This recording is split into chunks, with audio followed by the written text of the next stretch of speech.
I just went to plug in my laptop charger and I thought that I had was right below it is a stack of books, and on top is a literary theory textbook, and it made me think how I've kept all of my textbooks about interesting things in college, because I think that one day when I'm older I will want to revisit them and learn things and refresh my mind, and I like the thought of that because I'm like, oh, I'll keep learning, I'll utilize these things. And then I just had this weird sense of fear where I was like, what if I don't do that? What if I hang on to these books forever and there's all this information in them and all these things to learn, and I just never open them again? It's very possible.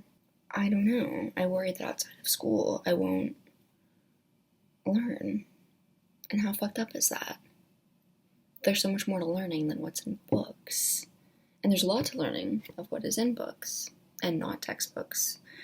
But also, there are so many other ways that we learn, and school has taught me that the most valuable information is in between pages.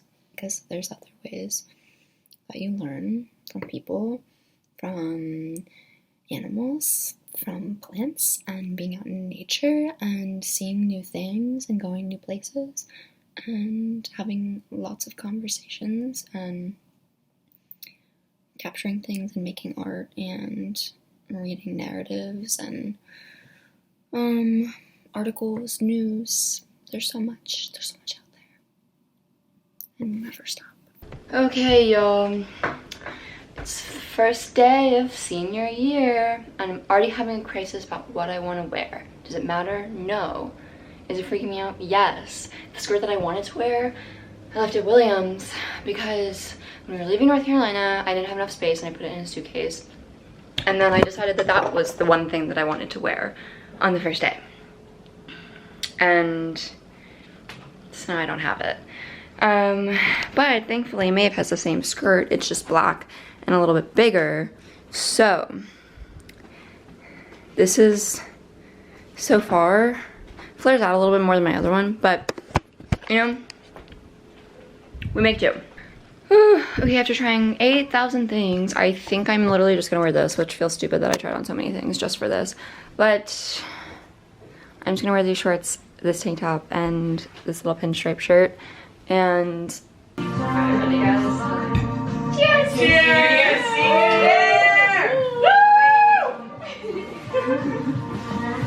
Hello. I just showered and blow dried my hair. I'm currently going to cut some celery and carrots to make a little slightly single serve soup. But I thought I would record because I was in the shower. I was in the shower and someone rang my doorbell. I'm home alone, so I was like, okay. Figured it was a package, but you know, sometimes you have instincts and you're like, what's going on? So I just wiped water from picking up that celery on my face. And then I got a text from William, and the only reason I had my phone in there, in the shower, not in the shower, but like next to the shower, I was like, I'm home alone, I'm gonna shave my legs, I'm gonna take time, I'm gonna listen to a podcast, which I'm talking about in a second. But basically, I said that I was feeling like lonely and like kind of sad today. Not even sad, just like kind of nostalgic today. And I was home alone, which like never I think is good with that. It's a beautiful day, but I didn't really go outside, just had a lot of things to do like online, so I ended up not going outside and felt bleh. William was playing frisbee with Marcos and stopped by, but I got a text and it was like, hey. I was like, okay. And I looked at his location and he was here. I was like, okay. I was like, give me 2 minutes in the shower. So then I finished up and I went outside, whatever, literally in my towel, which was very sweet, and things like that make me feel very loved. But I was listening to this podcast about happiness, which I think is something that we all have curiosities about, because this isn't too bad. We all want to be happy. I think that's the goal a lot of times. Actually, I think that's always the goal. For me, I want to be happy, whether that includes love, whether that includes success, whatever it is. Honest to God, as we know, I think it doesn't always include the things that we think it does. Because it's really kind of inconsistent when we feel happiness. But I was listening to this podcast from this like psychologist who focuses on like cognitive behavior, and which I can link it below or like put it on the screen or something. It was great, and it was resonating with me, and blah blah blah, talking about like the difference between liking things and wanting things, or like liking to do things and like wanting to do things, because it isn't always in line with each other. Like I can have a bad, like an example she uses, so she was like, I have a bad day and I want to go home and like watch Netflix and eat a cupcake or drink a big glass of wine, and she was like, in theory none of those things like actually make me feel any better. Sometimes there's a time and place where that's enjoyable and you want it, but it's also like there's also a lot of those times where it's like, okay, no, it's gonna make you sleep worse, or it's just gonna like put you in a worse mood, or you're gonna feel bored, or like you're gonna feel kind of gross, whatever. But it's like, it ended up being a really beautiful day, and I told myself today it was going to be a good day. I woke up really, really late, and I had my moment of, oh fuck, I feel gross, yada yada. But here we are. The weather is stunning, and I took the initiative to socialize a little bit when I was feeling perhaps alone, and reached out to people to hang out and do things. And I'm gonna skate later, and I think it'll be good for me to be outside. There's so much love in patience and forgiveness towards yourself. And that's all. Life feels so, sorry, I'm literally laughing at myself, like making this photo booth video where I'm like, life feels so crazy. But it does. I feel crazy lately. I'm just so unsure, which is something I haven't really felt in a while. Because I'm having these like really wild ups and downs where it's like sometimes when you're just depressed, you're like, I'm depressed, and it's like, and it sucks and you hate it, but it's also like something concrete you can place. And then, you know, when you're doing well, you're like, I feel like I'm doing well, and that's exciting. I am like, I don't know right now. I'm feeling so many different things. And I feel like day to day, like I've had these really big highs where I'm like surrounded by people I love and like feel really good being able to socialize a little bit and like feel like I'm taking care of myself, and like medication feels sorted out for the most part, so I'm like actually being productive in like what I'm doing. And I feel pretty confident in like career things, which is something I haven't experienced like literally ever. And but then on the other hand, I keep getting these waves of like intense loneliness, and it's so annoying because I'm like, I feel like I've been someone who does pretty well being like physically alone, like in a space by myself, and like feeling good about that. But I think as things have changed a little in the last like year and a half of, and as of lately, you know, as it's been better to socialize, I think I've gotten worse at that. And I feel like I've found so much like validation and almost like stimulation from being around people that as soon as I'm alone, I feel bad, just like point blank period, bad. And I'm like, I'm lonely, I feel like a fucking burden, I feel all the things that would make you be like, I'm depressed right now. But the thing is, I'm like, I don't feel like I am. It's just these like waves when I'm like alone, and it feels sad in a lot of ways because I don't feel like that's ever been something that I have been bad at. I don't think I've ever been super bad at being alone. And now every time I'm alone, I feel this like deep, deep sense of loneliness and like isolation. And perhaps that is like quite literally like trauma from this last year and a half. Like honestly, I think there's a lot that can be credited to what we've been through this last bit of time. I don't know, just even like tonight I'm alone and then hearing that friends are together, I'm like, I feel this like emotional response to that. When in reality, I have homework I need to do, I need to clean up my home. I have had a social weekend. Like, I'm like, there's no part of me that is like, missing out on something, but there's this like, it feels like I'm like missing, or like, feels like this sense of like decrease in worth for not being there or like not being asked or things like that. And I don't know. I am struggling with the highs and lows of getting back into socialization, getting back into the patterns of things, and then in contrast just like feeling, like I said, feeling pretty confident in like what field I want to go into and like my ability to do that, and actually having this like kind of clear sense of what I'm doing, which is kind of new and feels really good. But on the other hand, I'm feeling so unsure about every other aspect where I'm like, I don't know where I'm going to be. I don't know like who I'm going to be around necessarily. And I can say I have some set plan, but it's like things can always change. And there's people that I've like gotten in my head that I want to be around. And if that doesn't happen, I don't want to be disappointed. And there's this, I think perhaps there's a sense of loneliness of like knowing that in just a little bit of time, we're all going to be elsewhere. And perhaps that's just being a senior in college and being scared. I know I need to not compare myself to my past self because that's always been my biggest problem. And I need to, find new associations and new ways that work for me, but also it is hard when you're like, oh, I feel like I used to like be actually very happy when I was alone and had the house to myself and like had time to like just be me in my own space. And now that feels foreign and I feel antsy and like gross, and I want to not be in that scenario, which is not good.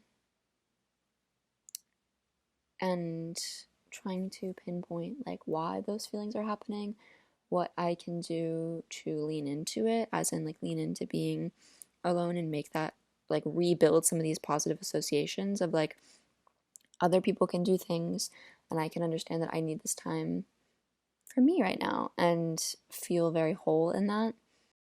The other day I took a video of me buttering toast and crying.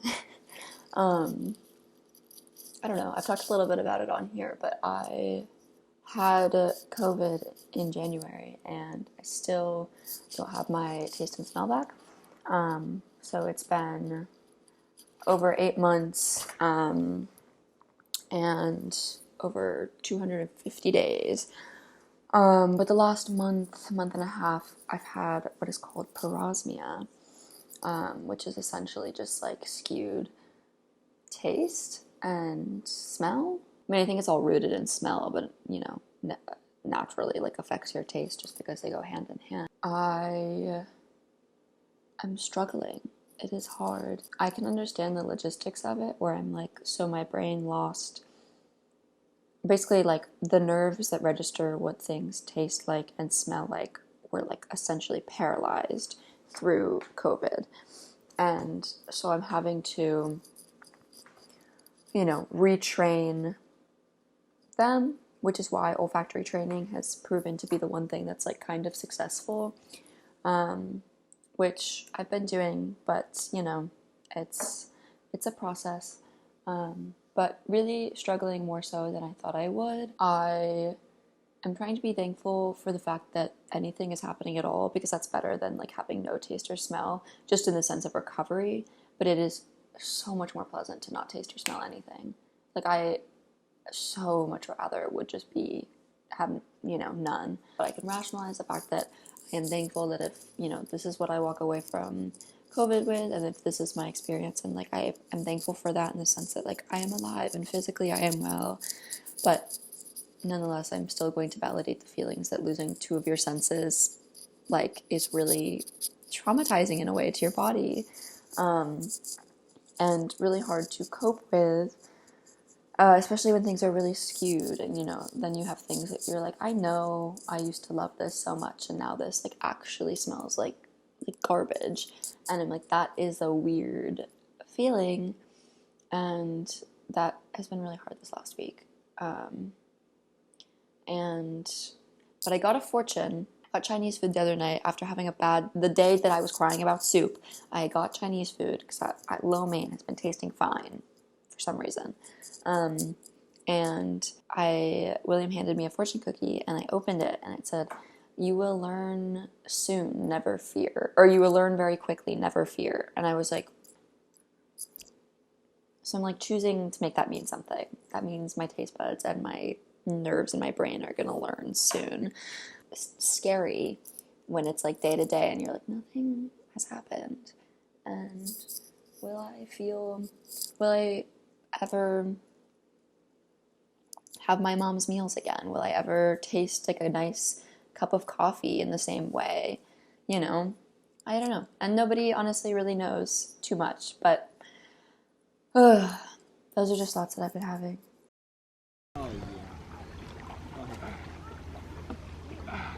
No, no, no!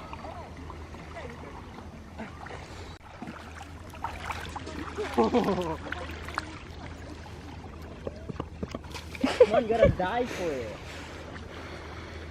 On saying sorry. For one of my classes, I had to read this piece called How to Apologize by Lisa Lowe. It's just talking about like her relationship to apologies.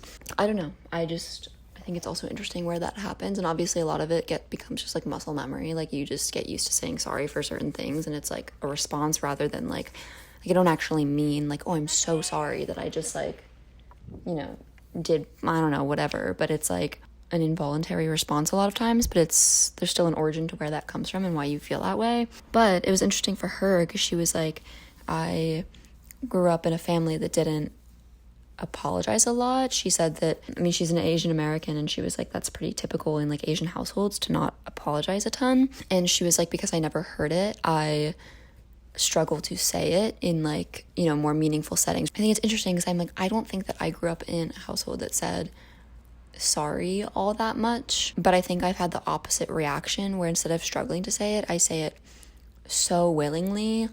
And I think it's because I didn't hear it even when I wanted to hear it, both with like family, friends, like relationships, things like that. And so I had this like longing for people to apologize, and then would like resent it, or resent them, resent the scenario, whatever it was, for not saying sorry when I feel like I deserved it. So I think I have this like deeper sense of fear of people resenting me because I'm not aware of like something I did, or I don't feel bad for something, or I'm, you know, asking too much or something like that. And I think I'm so concerned with people feeling that sense of like hurt in some capacity of not getting an apology, that it's just become something that is in my vocabulary so much. And I've had to unlearn a lot with that. Like something important in trying to not say sorry as much was like, instead of saying, sorry, I was late, being like, oh, I appreciate the patience, or I appreciate you waiting, and framing it as in like, oh, I'm thankful that you like accommodated this. I think I've also had a lot of unlearning in like in more serious scenarios where I think when I was younger, I like even just like 4 or 5 years ago younger, was so quick to apologize because I guess I don't even really know. I don't know, maybe because I wanted to hear it back a lot of times, or I didn't like the confrontation. Like I think there's a lot of scenarios in which that there's a lot of different ways that a lot of different reasons, I guess, sorry, that took me so long to say, but I think there's a lot of different reasons that I would apologize so quickly, even if I knew that it like, that wasn't me. Like I didn't need to apologize, or it wasn't even me being the one that deserved to apologize. Like, I don't know, something that she also said that I thought was really interesting was, she said, men get away with more offensive things, so they don't think that many things are offensive. And this like hit me so hard. I was like, shit. Because I was like, I don't know, I've just been thinking a lot about the ways that like men and women have grown up. And I hate to like be so binary about that, but also we live in a world that like makes it binary. So there's just different ways that different people are raised. And it's true. I think men, especially like white cis men, don't find as many things offensive, therefore apologize less, because they personally get away with more, and so they are less aware of it. Whereas when you have anybody who is a part of any marginalized group, you notice more offensive things, and therefore I think are more sensitive to it. And I don't say sensitive in a bad way. I don't think sensitive is ever a bad thing, but you're more like in tune and you're more impacted by it, because it's like, you know, you notice those things because you've seen them acted towards you. So you think more things are offensive and therefore apologize more.